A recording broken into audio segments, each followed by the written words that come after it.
Floyd County Health Department, located at 16 East 12th Street, is your resource for better health and wellness. Whatever your needs, we can assist you in finding the right care or connect you to a program that can help. We are committed to improving the quality of life locally by providing exceptional medical services, tracking and preventing the spread of disease, promoting health and safety through education and communication, monitoring area environmental safety, and ensuring our community is prepared for public health emergencies. Find us on the web at nwgapublichealth.org/counties/Floyd or call us at 706-295-6123. Hello, I'm Lisa Smith here on Southern Exposure Channel 4. Thanks so much for being with us today. As promised, we have been conducting a series of conversations with our Roman Floyd Health Department and all of the many services that they offer to our community. This is a service that I had no idea until I started preparing for this program that they even have. So I know you're going to find great interest in the topic that we're going to be discussing because it is a very, very hot topic in the media, and that is emergency preparedness. Today my guest is Stephanie Lai, and she is with the staff of the health department, and that is your job as the training coordinator for emergency preparedness. So welcome. Thank you. Now, of course, this is a big subject. So tell me a little bit about the difference between your general emergency preparedness and the emergency preparedness that you actually have in the public health sector. Okay. Well, when people think about emergency preparedness, they're usually, it should be something that you're doing, year round, always planning for what kind of threats could happen in your area. And specifically in public health emergency preparedness, we focus on public health, that's us at your local health departments, but we also work with different healthcare organizations that includes facilities like hospitals or nursing homes and things like that. So we want to make sure that specifically those healthcare facilities and public health are prepared for any kind of threat or emergency. And when was this really brought to light that this needed to happen, that we need to have this type of service? Emergency preparedness in public health kind of came about in the 90s with all those bioterrorism threats and attacks. And eventually it started growing into more of, what else should we be preparing for? So eventually after 9/11 in 2001, we decided to take an all hazards approach, and that kind of includes a skeleton-based kind of plan for emergency preparedness that can be adapted to any kind of threat or hazard. And as far as what the actual public health responds to, what kind of emergencies do you respond to? Well, we like to say that we kind of are ready to respond to anything, anything that would overwhelm the healthcare community or public health, or has any kind of public health implication where like a lot of people could be sick or something like that. And that could really be any hazard that's large enough for a public health response. So anything from bioterrorism to a lot of natural disasters that we deal with here. Now, of course, fortunately, there's been some scares in our area, like Zika, no Ebola. But, of course, I guess you're our first line of defense by getting that word out and being that public agency that talks about those types of things. So tell us, what role did the PHEP, Public Health, Environmental, right? Emergency Preparedness play in the last disaster they responded to? Well, the last big statewide disaster that we had, of course, was Hurricane Matthew. And even though that was all the way on the other side of the state, up here in our Northwest Health District, we actually sent a lot of our equipment down to the shelters that they had to open up in Augusta and Savannah. So we had, things like cots, generators that they could use. And then we also had, different departments of public health responding. So we had some environmental health people go down and inspect the restaurants to make sure that they were ready to open, things like that. You don't really think about that, but here's the loss of power, the loss of utilities, and you have all of these places that were prepared to serve meals that are now being put on hold.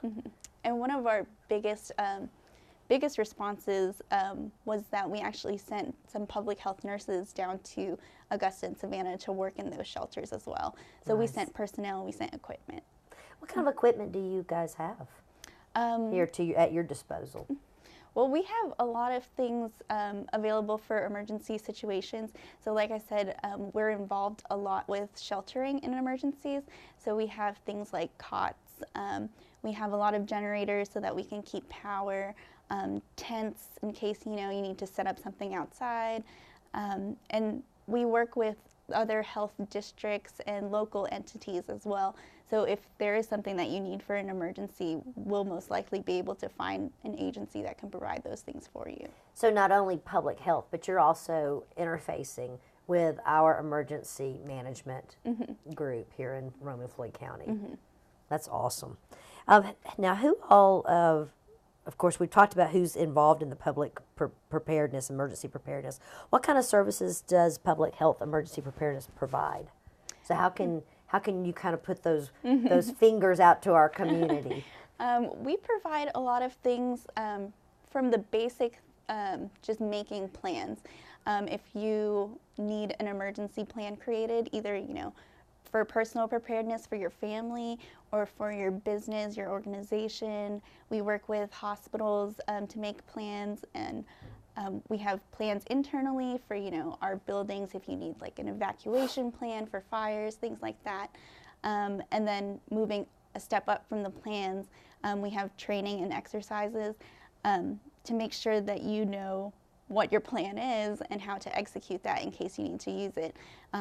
Training on what kind of equipment is needed for the emergency if you need it. And we like to exercise the plan so that you know what you're missing as well, or if if the plan works for you. We have a lot of equipment that we talked about, and we like to build networks within the community. So we work with a lot of local agencies and other healthcare facilities, and it works its way up all the way to the state level. So we have the local level, district level, and then the state level. So these services are free to the public? The planning services and the training? Yeah, anything that you can think of, if you need it, you can give our office a call and we'll work with you. Either if it's something our staff can provide directly, or we can find somebody who can provide that for you. Did not know that. That's very interesting. So like you would go into a school, a new school that just started, and say, this is how best to handle these types of situations with your kids. That's awesome. I had no idea. That's really neat. What are some of the other programs within this public health emergency preparedness that you do? We're involved in a lot of programs. One of the biggest programs that we're involved in is called the Strategic National Stockpile, and that's a federal program in which they have a lot of assets available throughout the country for emergencies. It used to be just pharmaceuticals, drugs, vaccinations, and things like that, but it's grown as emergency preparedness and public health has grown. The Strategic National Stockpile has kind of molded itself to that as well. So it includes other emergency supplies that you might need, like things from, if you need to have like air traffic control and things like that. They have supplies for that in the Strategic National Stockpile. Oh my gracious, and where's that kept? They don't tell you. It's a strategic secret. Yeah, it's staged across the United States, okay, so that makes sense. If you need something within an emergency, the request would start locally and then work its way up to the state level and then to the federal level. But the first request the assets should be to you within 12 hours. So wherever you are, that's amazing. Within 12 hours, you'll have enough assets to get you through at least, a couple days before you can get more supplies. And how would the Strategic National Stockpile be used in an emergency situation? Well, in emergencies, we as public health would open something called a point of dispensing, and that's just a location where the public can come and receive their medications, or in case of an epidemic flu, they would receive their vaccinations there. And points of dispensing are open to the public, so anybody can come in if they've been affected by that specific disease.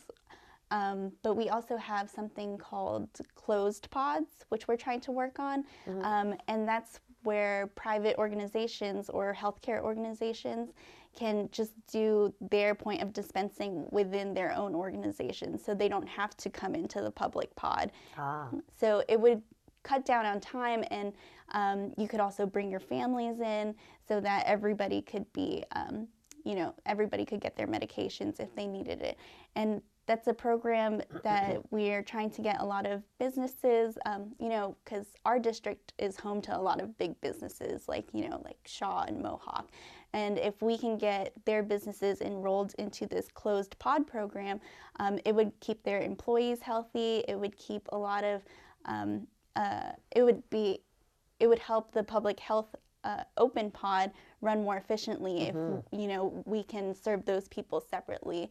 And it would also, keep their businesses open and able to continue running their business through an emergency if they're able to help all of their employees first. So basically a mini clinic would go in there and set up and deal with that population of employees and their families versus taking them all the way across town to the medical facility. That's a great idea. How do people sign up for that? They can contact me and I'll get them the information. There is training that goes along with running a closed pod and how your business can get enrolled into the program. We have a healthcare liaison on our team, Jamie Youngblood, who's involved with the healthcare community. So she's working with hospitals and healthcare organizations to get signed up for that program. And then we're hoping to move to schools and private businesses. I can see how the city government and county government would be also. I mean, that's a population of 600 and 700 employees per. That would also be a good closed pod for them to be involved and have one point, counterpoint kind of thing. To come to. Yeah, and in an emergency, you definitely want to make sure that your employees and their families are taken care of. Interesting. What kind of trainings are offered by Emergency Preparedness, and who are they for? We like to keep kind of a library of trainings available that you can choose from. So those things can range from family emergency preparedness, how to make a preparedness kit. We have a lot of trainings over the strategic national stockpile that we do internally with our staff and local health departments, but it's also something that we want the public to be educated about in case of an emergency as well. And we really offer them to anybody who wants them. So they just have to call up our office and ask for a training. And if there's something that you think your organization or your family could benefit from that you want to learn more about, we can also build a training specifically for that.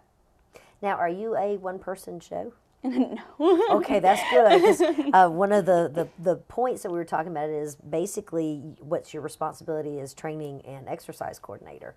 So you have a team approach. Good. We have 6 people who work in emergency preparedness in our district, and whenever it comes to creating a training or doing an exercise, working out a plan with an agency, usually all of us are involved with that.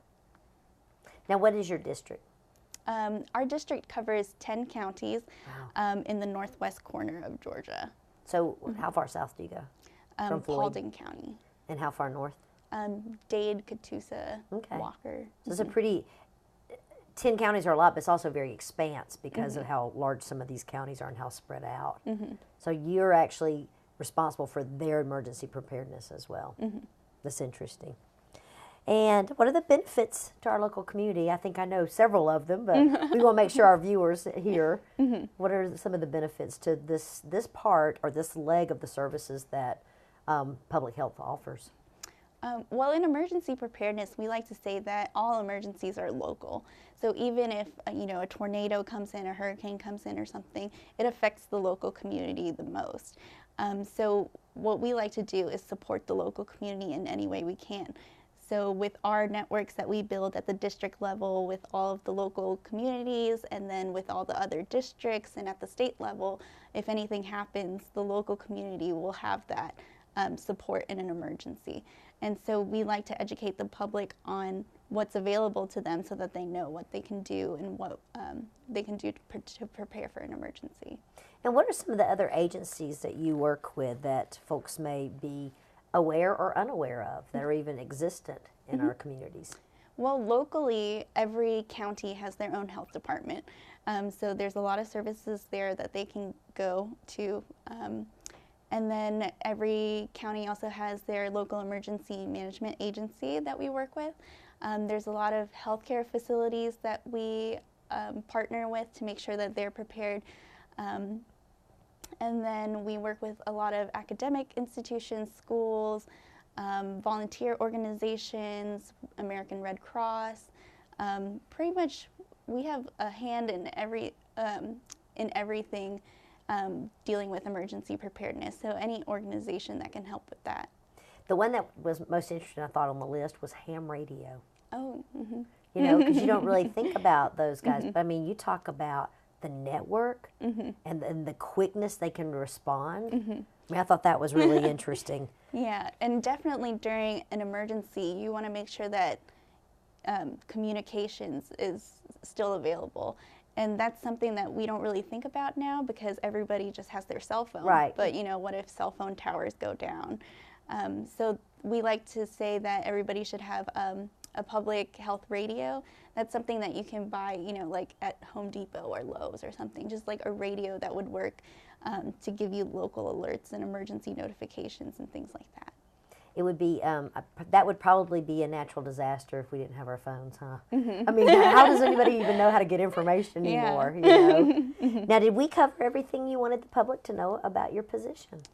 I think so. Now, if folks have questions, or maybe they would like for you to come out and address a class or a seniors group, how do they reach you? They can call me at 706-295-6789. A kind of easy phone number for you. Sure is. 6789, that's perfect. And I also have an email address, Stephanie, but my first name is spelled STEPHENIE .lai, L-A-I, at dph.ga.gov. All right. And is there an ability for you to go out and teach seniors groups about having the emergency preparedness kits? And, you know, I guess they're the groups I worry about the most because they also tend to be the ones that don't have very connected families. They may be here because they retired here, or their children may be in other cities, or so those are the groups I always think of when it comes to emergency preparedness, especially cold, snow, loss of power, storms, Yeah, and we get a lot of ice storms up here too. But yeah, that's something that we focus on is what we call vulnerable populations. So that would include the elderly, and it would also include people with disabilities, you know, people who are blind or deaf or something like that. We want to make sure that everybody can prepare for a disaster and has what they need. So if really anybody who, you know, wants us to come out or wants to learn about something, you know, we'll work with them. So in kind of just thought, if you're going to prepare for disaster, what is your rule of thumb? How many days should you be able to not have any contact with the outside world and be able to survive? What are you preparing for? Well, usually in emergency management, we like to say that you should have, like if you have a preparedness kit, you should have enough food, water, prescription medication, supplies for at least 72 hours. 72 hours. And I guess depending on the season, that kit's going to change a lot. Yeah, something that I do personally, I have a kit at home that's, you know, by the door, easy to grab, that has all that stuff, but I also have one that I keep in the winter time in my car. So, you know, we all heard about that snowpocalypse in Atlanta a couple years ago. So things to keep in your car like jumper cables or bottles of water, you know, blankets. And something that people don't think about is when you have loss of power. So maybe extra battery packs, chargers, and something that I like to keep in mind is glow sticks because those are easy. You just, you know, break them up and they stay lit for, you know, 12 hours. Yeah, but you're right. I mean, who would have thought they'd been trapped in their cars? Because that's the one place you'd want to go, try to get away, and you can't go anywhere. Yeah, that was just crazy. But that's very good information to have. But definitely the blankets, especially for, and you know, I'm even sitting here thinking, what would I put in mine? The call list. Because if you don't have phones, who remembers anybody's phone number anymore? Besides maybe 911, which is not going to do you any good without a phone. But if you're having to use a landline, or you do have access to that, or have access to something that's not your phone, but having those emergency phone numbers. Yeah, definitely having an emergency contact list of people.